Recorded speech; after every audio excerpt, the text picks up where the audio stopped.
Friends, welcome back to my channel. চলো আজকে নতুনভাবে একটা এঁচোড় রান্না দেখাই। যা গরম পড়েছে, তো আমি অলরেডি কড়াইতে গরম তেল দিয়ে দিয়েছি। তেল গরম হতে তার মধ্যে একটুখানি একটা তেজপাতা দিয়েছি। এবার দেবো আমি মশলাগুলোকে আমি পেস্ট করে নিয়েছি। তোমরা দেখতেই পাচ্ছ তেল যথেষ্ট গরম হয়ে গেছে, মশলা ছেড়ে দিয়েছি। আমি মশলার মধ্যে দিয়েছি এর মধ্যে টমেটো, গোটা গরম মশলা, তার মধ্যে যেমন এলাচ, দারচিনি, এই দুটো, টমেটো, আদা, আর হচ্ছে তোমার একটুখানি জিরে। কেউ দিতেও পারে, নাও দিতে পারে। যে জিরে বাটাটা পছন্দ করে সে দেবে, যে পছন্দ করে না সে দেবে না। তো চলো, আর কিছু দিইনি, আমি পেঁয়াজ রসুন ছাড়াই এটা করব। তো চলো মশলাগুলোকে ততক্ষণ কষাই যতক্ষণ না এর থেকে ভালো করে মশলাটা কষছে। তো এর মধ্যে আমি এরপর দিয়ে দিলাম নুন আর হলুদ পরিমাণ মতো। আর কেউ কেউ এটাতে শুকনো লঙ্কা বাটা দিয়েও করতে পারে, কাঁচা লঙ্কা বাটা দিয়েও করতে পারে।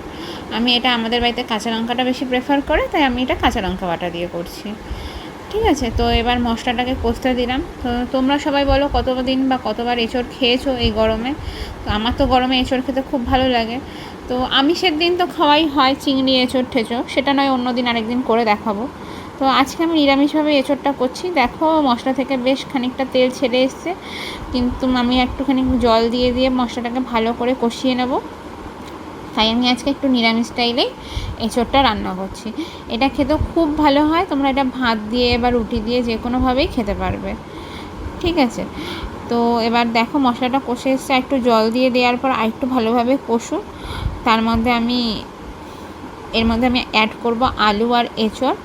তো আবারও মশলাটা থেকে তেল ছেড়ে এসছে, বেশ দেখতে পাচ্ছি আমরা। তো পাশে আমি গ্যাস অলরেডি বসিয়ে দিয়েছি।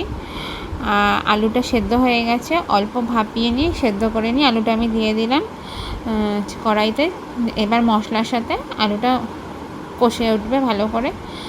কারণ দেখো, যাদের বাড়িতে সুগার আছে তারা কিন্তু আলু একটুখানি ভাপিয়ে নিয়ে দেবে, যে প্রেশার কুকারে হোক বা জলে সেদ্ধ করে নেবে, তাহলে আলুর রসটা বেরিয়ে যায়, তার খেতে সুবিধা হয়।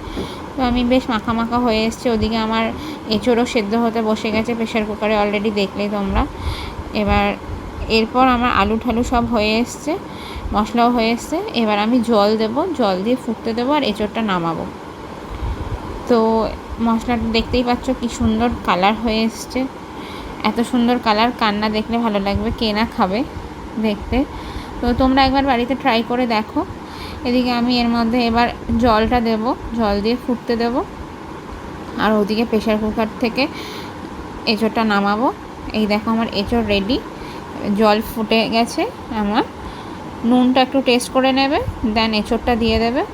এঁচোড় দিয়ে একটুখানি ফোটাবে, দেন আমাদের রেডি। যেহেতু গোটা গরম মশলা আমি আগে বেটে দিয়েছি, তাই আর